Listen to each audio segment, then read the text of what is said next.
Bienvenue dans Défense Zone, le podcast qui traite des questions de l'univers militaire, de sécurité et également de géopolitique. Nous sommes aujourd'hui avec Romain, l'un des journalistes de notre rédaction. Salut Romain. Salut Fred. Alors pour nos abonnés, tu t'es intéressé ce mois-ci à 4 sujets qui ont fait l'actualité de ce début d'année, et le premier d'entre eux nous plonge dans un secteur très stratégique. C'est peu dire, oui.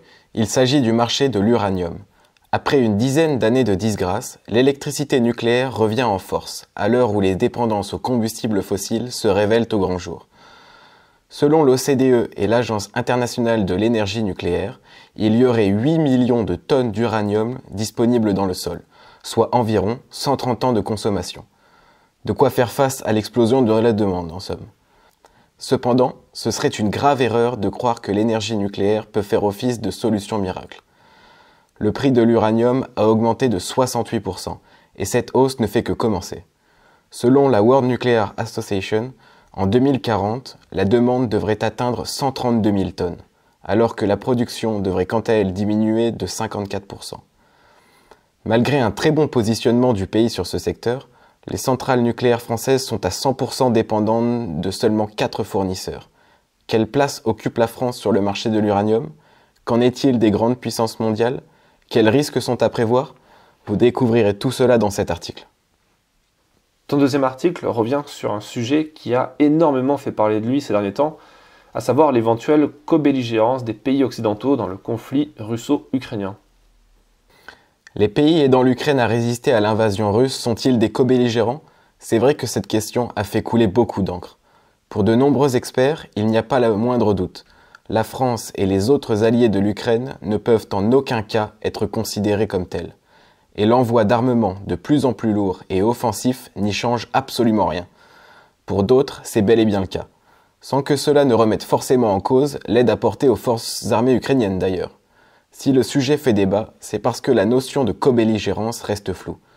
Selon Julia Grignon, chercheuse en droit des conflits armés à l'IRSEM, ce n'est pas dans le texte de loi que se trouve la réponse.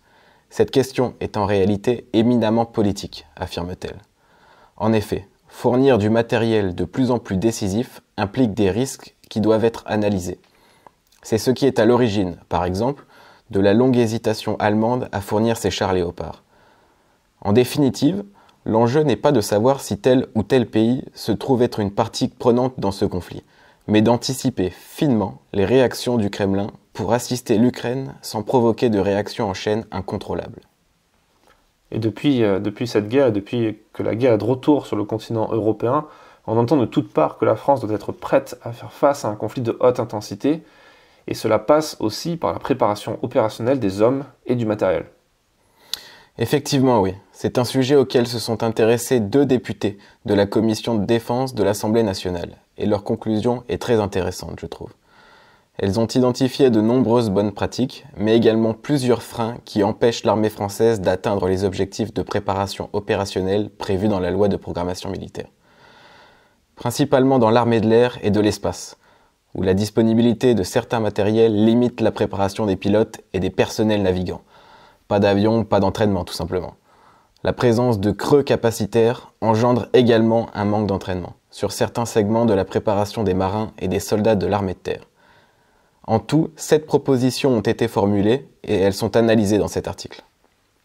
Pour ton 4e article, on quitte la France, direction la Turquie, où un terrible séisme est survenu en début de mois, et on peut se poser la question d'une incidence sur la stabilité du régime du président Erdogan au pouvoir depuis 2002. Oui, en effet, le 6 février dernier, un important séisme suivi de plusieurs répliques a dévasté le sud-est de la Turquie et le nord-ouest de la Syrie, tuant plus de 44 000 personnes et en blessant 100 000 autres. Problème d'anticipation, corruption systémique, aide à la population insuffisante, il n'aura pas fallu longtemps pour que les critiques fusent contre Recep Tayyip Erdogan et son parti politique, l'AKP. La situation n'est pas sans rappeler le séisme de 1999. Celui-ci avait eu la peau des autorités en place et permis à l'actuel dirigeant turc de prendre le pouvoir 3 ans plus tard. Et pour cause, cette catastrophe survient quelques mois avant des élections présidentielles déterminantes pour Erdogan. Dans l'espoir de rester au pouvoir, le chef d'État déploie depuis plusieurs années une politique internationale prédatrice, destinée à flatter son électorat nationaliste. Mais quelle est cette stratégie exactement ? Quelles conséquences le séisme peut-il provoquer sur le plan géopolitique ? Le dernier article du mois de février répond à ces questions. Merci Romain pour cette présentation détaillée qui donne vraiment envie de lire tout ça. Je rappelle qu'en étant abonné à Défense Zone, vous avez accès à tout ce contenu premium et plus encore, car dans votre espace membre premium, vous pouvez également consulter tous les anciens numéros du magazine en version digitale et vous pouvez aussi écouter des épisodes inédits du podcast.